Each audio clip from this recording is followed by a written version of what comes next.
Assalamualaikum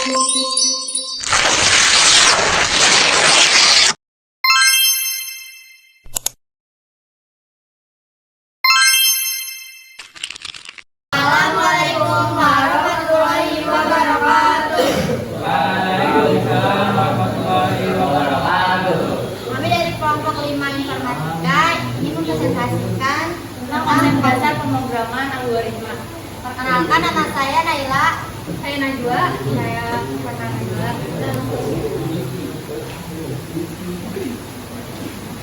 Yang pertama adalah konsep dasar algoritma pemrograman. Lanjut, algoritma adalah dasar dari sistem pemrograman. Algoritma adalah konsep diagram alur atau konsep flowchart. Konsep algoritma diagram alur ini memiliki konsep berupa mengubah data mentah suatu bahasa program ke suatu tampilan informasi dari suatu website secara berurutan. Ciri penting: 1. Algoritma harus berhenti setelah mengerjakan sejumlah langkah terbatas. 2. Tiap langkah harus didefinisikan dengan tepat. Algoritma memiliki 0 atau lebih masukan. Algoritma memiliki 0 atau lebih keluaran.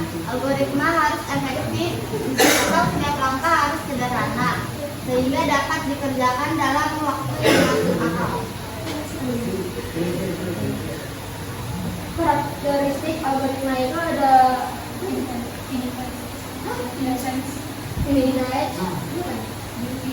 definites, input, output, effectiveness.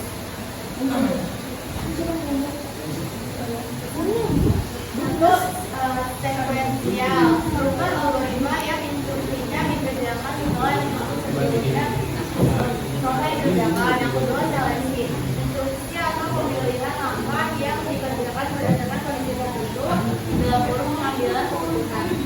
Yang ketiga, pengulangan, uraikan secara singkat hal yang ingin diubah. Struktur ini memberikan suatu perintah atau tindakan yang dilakukan beberapa kali. Selanjutnya ada fungsi lain algoritma. Fungsi utama algoritma pemrograman adalah untuk menyelesaikan suatu masalah. Algoritma ini merupakan suatu hal yang penting dalam aktivitas membuat suatu program. Berikut fungsi algoritma pada pemrograman lainnya. Dapat menyelesaikan permasalahan rumit dalam suatu pemrograman dan suatu program yang melibatkan perhitungan tingkat tinggi. Contoh algoritma adalah memasak air. Misalnya ketika merebus air, pertama-tama mari kita definisikan input dan output. Jadi susunan algoritma pemrograman adalah yang pertama ambil panci, yang kedua isi dengan air. Lanjut letakkan pada kompor dan nyalakan api kompor. Tunggu hingga keluar gelembung dan airnya sudah matang. Nah, dapat alur di atas, input yang masuk adalah air mentah, sedangkan output yang keluar adalah air matang.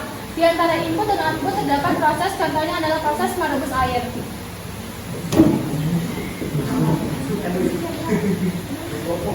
Adakah yang mau bertanya? Silakan. Coba jelasin lagi karakteristik algoritma. Yang pertama itu ada finiteness, yaitu menyatakan bahwa suatu algoritma harus berakhir untuk semua kondisi setelah memproses sejumlah langkah. Yang kedua ada definiteness, yaitu menyatakan bahwa setiap langkah harus dinyatakan dengan jelas, tidak rancu atau mendua arti. Terus yang ketiga ada masukan, yaitu input. Setiap algoritma dapat tidak memiliki masukan atau mempunyai satu untuk beberapa masukan. Masukan merupakan suatu besaran yang diberikan di awal sebelum algoritma diproses. Yang keempat ada keluaran, yaitu output. Setiap algoritma memiliki keluaran, entah hanya sebuah keluaran atau banyak keluaran. Keluaran merupakan besaran yang mempunyai kaitan atau hubungan dengan masukan. Yang kelima ada efektivitas, yaitu algoritma diharapkan bersifat efektif dalam arti semua operasi yang dilaksanakan oleh algoritma harus sederhana dan dapat dikerjakan dalam waktu yang terbatas. Secara prinsip, setiap instruksi dalam algoritma dapat dikerjakan oleh orang dengan hanya menggunakan kertas dan pensil. Bagaimana saudara Altaf? Iya, jelas. Terima kasih. Adakah yang mau bertanya lagi? Jika tidak ada, sekian dari kelompok kami. Wassalamualaikum warahmatullahi wabarakatuh.